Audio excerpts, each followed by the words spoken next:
كل حاجه بدات في مدينه كيك اللي في الصين، ولادت اول طفل منيل في العالم ده. اكيد ام الواد ده كانت قمر وخلفت القمر فعلا. وبعد كده بدا عد المواليد اصحاب القدرات الخارقه في الازدياد والانتشار في العالم كله، ولحد الان مفيش حد عارف ده سببه ايه. يا ترى ايه حكايه الطفره اللي حصلت في البشر دي، وازاي الناس هتستغل القدرات الجديده دي؟ قبل ما نبدا يا صاحبي عايزك تعرف ان الفيديو ده متعوب عليه جدا، وانك النهارده هتشوف حاجه وانت بتتفرج، وده لان رجعت لكم بحكايه جامده جدا. فطبعا ما تنساش اللايك والكومنت المحفز، ولو انت لسه ما اشتركتش في القناه فمستني يا صاحبي اشترك دلوقتي وفعل الجرس وخش اتفرج على اقوى واجمد الفيديوهات، ده طبعا غير العظمه اللي جايه في الطريق. وبلاش رغي كتير، فلنبدا الفيديو. ده هو ميدوريا، طالب بائس في المرحلة المتوسطة، عايش في مجتمع كله ناس عندهم مميزات وقدرات خارقة. حوالي 80% من سكان العالم اللي هو فيه أصبح ليهم مميزات غير طبيعية. منهم طبعا اللي استخدم قوته دي في الشر، وعلى الجانب الآخر منهم اللي استخدم المميزات والقدرات دي في الخير وإنه يقضي على الشر. وبكده نشأ مفهوم الأبطال الخارقين، حاجة كده ما كانتش موجودة زمان، ولكن بفضل الطفرات اللي حصلت دي أصبحت موجودة وحقيقية دلوقتي. في الأول طبعا الحكومة ما كانتش موافقة عليهم، ولكن مع انتشار الأشرار وتخريبه اضطروا في الاخر انهم يسمحوا لهم بمحاربه الاشرار ومساعده الشرطه، واصبحت هذه المهنه الجديده في المجتمع بتاعهم مهنه البطل الخارق. وكمان لهم تصنيفات وترتيبات طبقا لقوتهم واشياء من هذا القبيل. يعني نرجع بقى لميدوريا، واللي باين كده ان هو ما عندوش اي مميزات ولا قدرات خارقه، انسان عادي زيه زيك، لو نط من الدور الاول ممكن يموت فيها. بتبدا قصته من وهو صغير، كان كل يوم بيفتح فيديو لاقوى الابطال وهو بينقذ الناس في حادثه زلزال العالم. وبالمناسبه البطل ده اسمه اول مايت. الواد كان متخذه مثله الاعلى، وكان مهووس بيه حرفيا، كل يوم يقعد يتفرج عليه ونفسه يكون زيه، بس بعدها بياخد الصدمه على عينه وبيكتشف ان هو ما عندوش اي ميزه. امه راحت للدكتور وقال لها ابنك ما فيش منه اي فايده يا ستي. الواد اتصدم يا عيني، ولكن ما رضاش يفقد الامل، بيتفرج على الفيديو وبيبكي ويقول لامه انا ممكن ابقى زيه في يوم من الايام، صح يا امي؟ امه صعب عليها ابنها واخدته في حضنها وعيطت هي كمان. المهم الواد كبر ودخل المدرسه وبقى في اخر سنه في المرحله المتوسطه. شغفه وحلمه برضه كبروا معاه، ولسه عنده امل انه يكون بطل في يوم من الايام. كان عامل زي مفكره كده بيكتب فيها كل مميزات وعيوب الابطال الخارقين وقوتهم ونقاط ضعفهم. المهم الواد ده في يوم قاعد في الفصل بتاعه عادي، المدرس بيقول لهم ايوه بقى انتوا كبرتوا يا اولاد وخلاص داخلين المدرسه الثانويه، كل واحد فيكم بقى ياخد الاستماره دي ويملاها ويكتب قدرته وعايز ينضم لانهي مدرسه. كل الصف طبعا عنده قدرات ما عدا ميدوريا. المهم كلهم بداوا يملوا الاستماره، ومن حيث لا تحتسب بنلاقي في الوقت ده واد بيقول لهم ده انا هحط عليكم كلكم، انتوا كلكم ما فيش منكم اي فايده اصلا، وانا هنضم لاحسن مدرسه وابقى البطل الخارق، واحط على اول مايت كمان. بس اتغطى انت نايم يا حبيبي. يا ابني هو ايه اول مايت مين بس اللي هتحط عليه؟ المهم ده اسمه باكوجو، دايما كده مضطهد ميدوريا وبيتنمر عليه وبيقول له انت مالكش اي 30 لازمه، لا انت ما عندكش حتى ميزه تعمل بيها اي حاجه في حياتك. بس ميدوريا مش بيشغله الكلام ده ولا كلام الناس، واخد عهد على نفسه انه مش هيتاثر بكلام اي حد. وبنكتشف بعدها كمان انه كان مقدم على افضل مدارس مع الواد ده اللي اسمه باكوجو. الواد اتعصب جامد وقال له انت عايز تنافسني ولا ايه؟ انت حشر يالا ما عندكش اصلا اي قدرات خارقه وجاي تقدم لي على احسن مدرسه يا شيخ تنيل. ميدوريا اتكسف طبعا كده وسط زمايله، بس قال له على الاقل انا بحاول. الواد اتعصب عليه واخد المفكره بتاعته وحرق جزء منها باستخدام قوته، وبعد كده رماها. ميدوريا ما قدرش يعمل حاجه، وبينزل ياخد المفكره بتاعته وبيمشي، وبيقول لنفسه ما تسمعش كلام حد. ومن حيث لا تحتسب بنلاقي شرير طالع من تحت الارض. الشرير بيقول لنفسه اخيرا لقيت حد هدخل جواه، واستخبى في ميدوريا. وميدوريا مرعوب، الشرير انقض على ميدوريا وعايز يدخل جوه جسمه عشان يستخبى من الابطال. الشرير بيدخل نفسه جوه كل حته في جسم ميدوريا. الواد يعني مش قادر يعمل حاجه، ميدوريا خلاص مش قادر يتنفس، بيحاول يقاوم يمسكه بس ده جسم عباره عن سائل ومش بيتمسك اساسا. ميدوريا خلاص في انفاسه الاخيره، وفي هذه اللحظه بيطلع لنا اول مايت من تحت الارض بيقول له اياك تخاف يالا انا جيت وهخلصك من اللي انت فيه. بيهجم على الشرير وفي ثواني بيكون فرتك جسم امه. الله يخرب بيت قوتك يا عم. اول مايت فعلا يستحق المركز الاول بين الابطال المحترفين، بيصح الواد فعلا. والواد بعد كده بينصدم ان اول مايت هو اللي انقذه. ميدوريا مش مصدق عينه، بيقول لنفسه هو ده اول مايت بجد؟ المهم اول مايت بيقول له كويس انك قدرت تصمد كل الفتره دي، انا حطيت الشرير جوه الازازه دي وهروح اسلمه للشرطه دلوقتي. بيستعد عشان يمشي، وميدوريا بيقول له هو انت هتمشي بالسرعه دي؟ لسه في حاجه عايز اسالك عليها. اول مايت قال له معلش يا ابني علشان مستعجل. ويا دوبك لسه بيمشي بيلاقي الواد لازق في رجله. ميدوريا لازق في رجل اول مايت ومش راضي يحله. نزل على مبنى كده واول مايت اتعصب وقال له كفايه بقى تضيع وقت لحد كده، انا عندي مشاغل. يشتغل. بس ساعتها بيفقد قوته وبيتحول لشخص نحيف وضعيف جدا. ميدوريا مش مصدق عينه ان اول مايت اتسخط، رد عليه وقال له لا يا ابني انا هقول لك السر بتاعي، ولكن اياك تعرف حد. من ساعه الحادثه اللي حصلت من 5 سنين وانا مش بقدر اكمل اكتر من 3 ساعات بالشكل البطولي الضخم ده، حصل بسبب اصابه حصلت لي في الحادثه دي من قبل احد الاشرار. الاصابه دي اثرت عليا بشكل كبير جدا ودمرت جزء كبير من اعضاء الحيويه النشطه. النشاط البطولي بقى محدود جدا وما بقتش اول مايت بتاع زمان. ميدوريا طبعا مصدوم من اللي بيسمعه، وفي ذلك الوقت بيتبين لنا ان الشرير اللي كان محبوس في الازازه بيقع على الارض. اتاري ان ميدوريا لما كان ماسك في رجله اول مايت وقعت الازازه من جيبه، ويصادف بقى ان الازازه تيجي في طريق الواد اللي اسمه باكوجا. كان متعصب لسه ومحروق من ميدوريا وبيضرب الازازه في الحيطه وبتتفتح. ايه ده انت حظ امك من اي البنيله. المهم نشوف بقى اول مايت واللي لسه خلاص هيمشي عشان يروح للشرطه. ميدوريا قال له انا عايز اسالك سؤال قبل ما تمشي، هو ينفع الشخص يكون بطل بدون ما يكون عنده اي ميزه؟ ميدوريا متطلع ان اول مايت يديله اجابه بتعطيله بصيص من الامل يا عيني، ولكن للاسف اول مايت بيفاجئنا كلنا وبيقول له معلش يا ابني الامر مستحيل، انا مش بحبطك ولا حاجه، ولكن هي دي الحقيقه، مفيش عيب انك تحلم، ولكن هو ده الواقع ولازم تتقبله. لو انت ما عندكش اي ميزه ما ينفعش تكون بطل خارق ابدا يا ميدوريا. ميدوريا اخذ الكلمه ورشقت في قلبه زي الرصاصه من هنا، اتكسر بخاطره يا عيني وفقد الامل خلاص، وبيقول له نفسه ده حتى اول مايت وهو مثلي لا بيقول عليا كده، امال باقي الناس اللي كانوا بيتنمروا عليا هيقولوا ايه؟ وبعد كده اول مايت سابه ومشي، وهو نازل بيحط ايده في جيبه وما بيلاقيش الازازه. ساعتها عرف ان الازازه وقعت لما ميدوريا كان ماسك في رجل البنطلون بتاعه، وفي نفس الوقت ذلك الوقت ده بيسمع صوت الانفجار، بيبص ويلاقي دخان كتير جدا، وبيروح هناك وبيلاقي المفاجاه هو نفس الشرير اللي كان موجود في الازازه ماسك الواد باكوجو ومش رحمه ومطلع عين الواد. هو كمان استخدم قوته وولع في المكان كله، وبرضه الشرير مش راضي يفلت. الابطال كلهم كمان مش قادرين يتصرفوا معاه. اول مايت يا عيني مش قادر يستخدم قوته ويرجع لهيئته القويه، مفيش حد قادر يتصرف. ساعتها ميدوريا بيروح هناك وبيكتشف ان هو ده الشرير اللي اول مايت كان ماسكه. بيقول لنفسه طب ازاي؟ افتكر ساعتها انه كان ماسك في رجله وعرف انها وقعت منه كده. ساعتها ميدوريا قال يعني كل ده حصل بسببي. ميدوريا في الوقت ده عرف ان صاحبه باكوجا هو اللي ممسوك من قبل الشرير. بيقول لنفسه اكيد هو بيعاني زي ما انا كنت بعاني من شويه. وبنلاقي ميدوريا بيندفع لوحده على الشرير. جميع من في المكان اتصدم حرفيا، كلهم واقفين بيتفرجوا ومش قادرين يعملوا حاجه. الواد الصغير ده هو اللي بيهجم على الشرير لوحده، بيجري بسرعه عليه وبيحدف الشنطه عليه، وفعلا قدر ياثر على الشرير وباكوجا رجع يتنفس تاني. بيروح عنده بيحاول يفك باكوجا، وباكوجا بيقول له انت بتعمل ايه؟ رد عليه وقال له والله انا نفسي مش عارف انا بعمل ايه. وفجاه كده من غير اي مقدمات لقيت رجلي بتتحرك لوحدها وجاي عشان انقذك. شوفوا يا جماعه، رغم بكل الكلام السلبي اللي اتقال له وبرغم ان كله واقف في طريقه، حتى اول مايت دلوقتي هو الوحيد اللي بيتدخل عشان ينقذ صاحبه،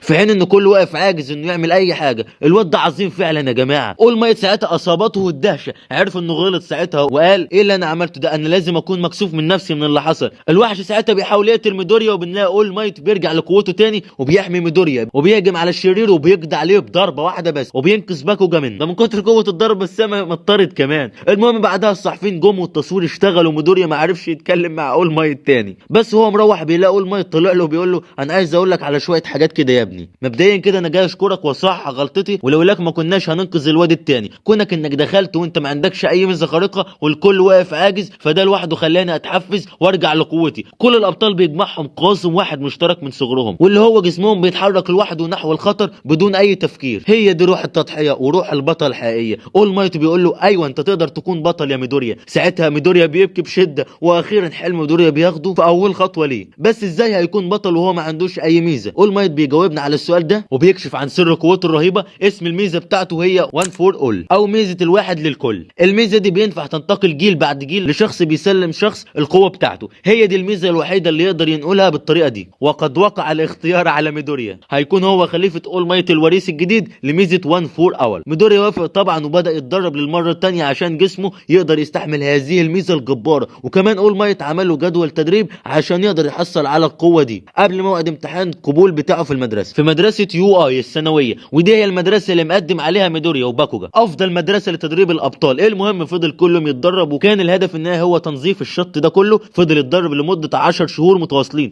الى ان جاء موعد الاختبار. وفي اخر يوم بيروح على الشط اول مايت، وما كانش متوقع ان ميدوريا هيقدر ينظف كل ده. واخيرا قرر اول مايت انه ينقل له قوته، واتضح ان ميدوريا عشان ياخد قوته لازم ياكل شعر من اول مايت. الله يعرفكم يا جماعه، شعر اللي تاكله عشان ينقل قوته. المهم مفيش حل غير كده، وبالفعل ميدوريا اكل شعره من اول مايت وبلعها. اول مايت قال له هيبدا مفعولها خلال ساعتين من دلوقتي، يلا يا ابني عشان تروح الامتحان. وانطلق ميدوريا الى اداء اختبار القبول في مدرسه احلامه، مدرسه اليو اي لتربيه الابطال الناشئين. الواد لسه داخل وبيقول لي يا دي راح اتكعبل وهيقع. هو ده يا عم اخره الحماس الزايد. بعيد. بس قبل ما يقع في بنت كده بتستخدم قوتها وبتنقذه. هذه البنت تدعى اوراق. القدره بتاعتها هي انعدام الجاذبيه. ميدوريا مش مصدق انه لاول مره يتكلم مع بنت. المهم بيدخلوا كلهم وبيعرفوا تعليمات الامتحان. هيتوزعوا في ساحات كده وهيطلع لهم روبوتات هم لازم يدمروها. عن كل واحد بتدمره بتكسب عدد نقاط معينه ما عدا اخر نوع فيهم، وده مش هيكسبك ولا نقطه. هم بس عباره عن عوائق خلاص ولازم تتجنبها. واخيرا قد حانت اللحظه. يا ترى هتعمل ايه يا ميدوريا؟ بيدخلوا كلهم وكلهم بداوا يشتغلوا تدمير في الروبوتات. ميدوريا الوحيد اللي مش عارف يدمر حتى واحد. كله شغال يعد نقاط بالهبل وهو لسه ما جابش ولا نقطه. بيعدوا بال30 والخمسينات وده مسكين يا عيني ما جابش اي نقطه. وكمان الوقت بيخلص في اللحظه دي. بيطلع لهم النوع الاخير من الروبوتات واللي اتضح انه كبير جدا. كله هرب منه وكمان ما فيش اصلا نقاط تكسبها منه، فمش مهم تدميره. ميدوريا لسه بيقرب هو كمان وبيلاقي البنت اوراكا واقعه ورجليها محبوسه. في اللحظه دي ميدوريا بيفتكر تعاملها معاه وانها كانت طيبه جدا معاه. بيفكر يقول لا انا مش هسيبها تموت. ساعتها ميدوريا بيفاجئ الجميع وبينطلق هو عشان ينقذ البنت وبيجري عليها بكل ما اوتي من قوه. بيفعل القوه بتاعته وبينطلق على الآلي لوحده. جميع من في المكان مندهش من قوه ميدوريا. ميدوريا برغم ضعف قوته الا انه عنده روح قتاليه جباره. عنده روح قتاليه محدش يقدر يقف قصادها. بيطير عليه فعلا وبيدمر القالب بقبضه ايده. الحكام كلهم بيتفرجوا عليه. اول مايت بيضحك وبيقول ايوه هو ده جوهر البطل الحقيقي. بعدين ميدوريا بيكتشف ان ايده ورجليه الاثنين ما قدروش يستحملوا القوه دي وانكسروا. هو ده تاثير استخدام القوه عليه ولسه هو كمان مش قادر يتحكم فيها. ميدوريا لسه هيقع على الارض والبنت اركا برضه تاني بتنقذه وبتفعل قوه الجاذبيه بتاعتها. وبعد كده وقت الامتحان بيخلص وميدوريا ما جمعش ولا نقطه. بتيجي ممرضه المدرسه واللي عندها ميزه غريبه جدا. اي حد تبوس جسمه يتشفي. سبحان الله هي دي ميزه بوس الواوا يا احمد. المهم ميدوريا بيفوق بعد كده وجسمه بيتشفي وبيرجع لبيته. وبعد فتره كده بتجيله نتيجه الاختبار. ميدوريا متوقع طبعا انه يفشل بسبب انه ما جابش ولا نقطه. بيفتح الرساله ولقى فيديو. بيفتح وبيلاقي اول مايت بيقول له اي نعم انت تستحق الصعود في الاختبار ولكن في نقاط تانية ما حدش فيكم يعرف عنها حاجه لان النقاط دي خاصه بينا احنا الحكام وهي نقاط الانقاذ. وانت يا ميدوريا جبت اعلى نقاط انقاذ وتم قبولك في المدرسه. ميدوريا مش مصدق انا وبيبكي من شده الفرح. اخيرا حلم ميدوريا بيتحقق قدام عينه. لحظه مؤثره بكل ما تحمله الكلمه من معنى. وبعدها بيروح ميدوريا اول يوم في المدرسه بتاعته. بيلاقي نفسه موجود مع باكوجو في الفصل بتاعه وطلع كمان موجود معاه البنت اوراكو. جالهم استاذ اول يوم اسمه ايزو. الاستاذ كده على وضعه ومش مدي لحد اهتمام وقال لهم انا غير باقي الاساتذه لا تقول لي جو تعارف ولا الشغل ده. تعالوا بينا على الساحه يلا عشان نختبر قوه كل واحد فيكم. بيدي لهم كوره كده وبيقول لهم بيستخدموا قوتهم ويشوفوا مين هيجيب اكبر مسافه واقل واحد في عدد النقاط هينطرد من المدرسه. العيال اتصدموا ده احنا لسه بنقول يا هادي ننطرد ايه يا عم احنا لسه ما عملناش اي حاجه. المهم طبعا كله استخدم قوته ووصل الكوره لمسافات بعيده. جه الدور على ميدوريا لسه بيستخدم القدره بتاعته واللي مش شغاله. راح المدرس استخدم الميزه بتاعته اللي هي مسح القدرات. عايز وقف قدره ميدوريا وقال له انت لو استمرت مش هتقدر تتحكم في قدرتك وبعديها تقع على الارض مكسور فانت مالكش اي لازمه في ساحه المعركه. الاشرار مش هيستنوك عشان تقوم انت هتقع مش هتقوم تاني. ساعتها ميدوريا بيفكر في الكلام بتاعه وقال لنفسه فعلا الاستاذ مع حق. المدرس اداله فرصه تانية وبنلاقي ميدوريا بيستخدم القدره بتاعته على اصابعه بس وصل كل المسافه كبيره جدا وفي نفس الوقت اصابعه هي اللي اتكسرت ولكن باقي جسمه سليم. ساعتها هايزو ابتسم بحماس كده وقال له ايوه. بعد كده بيبداوا يتدربوا كلهم وبيعملوا تحديات بالشكل دي. بيجي لهم كمان اللبس الجديد بتاع كل واحد فيهم واللي مناسب للميزه بتاعته. وبعديها بيدخل عليهم المدرس الثاني واللي طلع اول مايت هيدرسهم ازاي يتعاملوا في ساحه القتال وعلمهم لعبه كده محاكاه لميدان القتال. قسمهم لمجموعات اشرار وابطال. كل مجموعه بتتكون من شخصين. كل فريق هيواجه الثاني في مكان كده موجود فيه زي قنبله بس مزيفه طبعا. هدف الاشرار انهم يحموا القنبله وهدف الابطال انهم يوصلوا للقنبله دي ويلمسوها بس كده. واللي اول فريقين هم فريق ميدوريا ضد باكوجا. انتوا شكلكم موعدين مع بعض والله. ميدوريا كان معاه اوراكو صاحبته هم دول فريق الابطال وباكوجا كان معاه واحد اسمه ايدا وهم دول فريق الاشرار. وبدات اللعبه. ميدوريا بيدخل هو والبنت اللي معاه وبيدوروا على القنبله لسه بيتحركوا وبيلاقوا باكوجا طابب عليهم. مفاجاه مش كده. ميدوريا كان متوقع كده وبيقول للبنت اللي معاه تهرب وبيحتضن القتال بينهم اكتر واكتر. باكوجا محروق جدا من ميدوريا ولكن ميدوريا بيتعامل مع الوضع بذكاء جدا. بيقدر يتوقع ويتفادى كل هجمات باكوجا وبعد كده بيهرب منه. باكوجا لا اخيرا ميدوريا بيقرر اخيرا انه يواجه باكوجا. في الوقت ده اوراكو كانت وصلت لمكان القنبله وكانت بتقول لميدوريا انا فوقك بالظبط. ساعتها باكوجا بيستخدم كل قوته حرفيا وبيفجر المكان وكان هيقتل ميدوريا. الواد من كتر حقده كان هيتسبب في قتل ميدوريا. العيال مش مصدقين باللي بيحصل واول مايت بيفكر يوقف النزال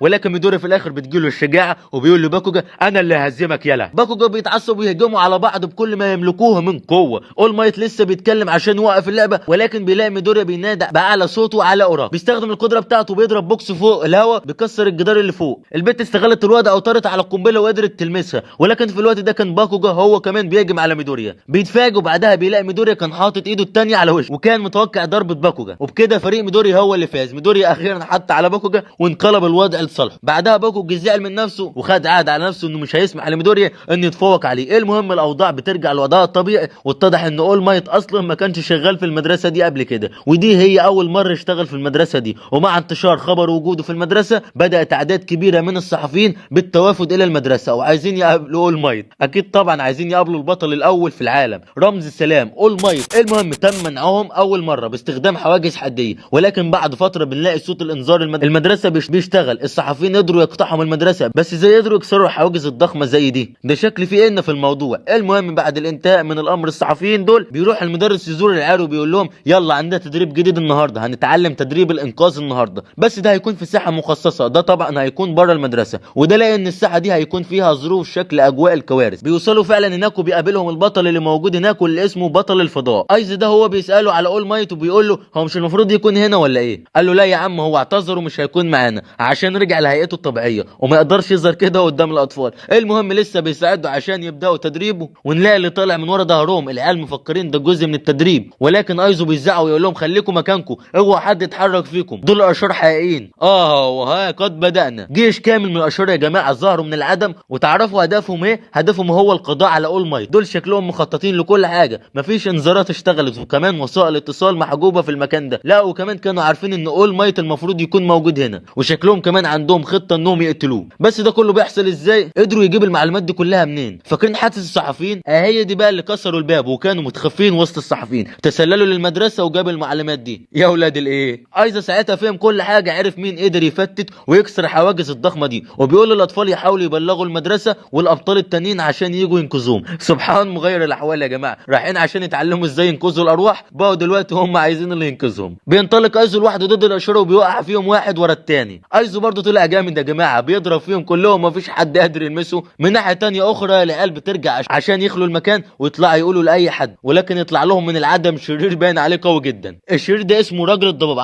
عنده قدره بوابات التنقل، وهو ده اللي نقل الاشرار المكان ده، وبيحوطهم كلهم بالقدره بتاعته وبيقدر يفرقهم عن بعض. ميدوريا بيقع في نطاق الكوارث البحريه، وبنلاقي واحد من الاشرار بيهجم عليه، بس بسرعه البرق واحده من الاطفال بتنقذ ميدوريا. المهم ميدوريا بيكون مع واحد تاني غير البنت دي، ومتحوطين باشرار. الاطفال التانيين برضو كل واحد فيهم في مكان، واضح ان الاطفال دول اقوياء جدا، ومنهم واحد كده اسمه تودوكي. الواد ده جامد فشخ يا جماعه، ركزوا معاه كده هتلاقي الواد ده جامد فورتيك. المهم ميدوريا محاصر من كل حته بالاشرار اللي ميزتهم قويه في الميه، بس ساعتها بيجيله فكره وبيعمل خطه ذكيه جدا مع اصحابه، بينط عليهم وبيستخدم صباعه وبيعمل تيار ميه شديد جدا. الاشرار كانهم دخلوا جوه دوامه. البنت اللي معاه طارت هي كمان عليه ومسكته وانقذته منهم. الواد كان بيستخدم قدرته واللي هي القوه اللاصقه، وبيخليهم كلهم يلزقوا ببعض. ميدوريا اخيرا فلت من الاشرار، ودلوقتي متجه لمعلمه ايزو، بيلاقيه لسه بيحارب في الاشرار ولا يكل ولا يمل. في الوقت ده بيهجم عليه الزعيم بتاعهم، بيقرب منه بيمسك دراعه كده وبيستنى شويه، وبعدها بيقول له انت مش ملاحظ ان شعرك كل شويه يقع على عينك؟ وفي اللحظه دي بنلاقي شير بيفتت دراع ايزو. الشير اكتشف عيب قوه ايزو، عرف امتى بتقف واستغل الفرصه وفتت جزء من دراع ايزو، وساعتها بيضربه وبيفلت منه الاشرار التانيين كلهم. بيقوموا عليه وبيقضوا عليهم، ما فضلش غير واحد بس اللي لسه ما اتحركش. وفي ثانيه الا ثانيه بنلاقي بيروح عند ايزو، وهوب ميدوريا اترعب من اللي شافه. الوحش ده مسك ايزو.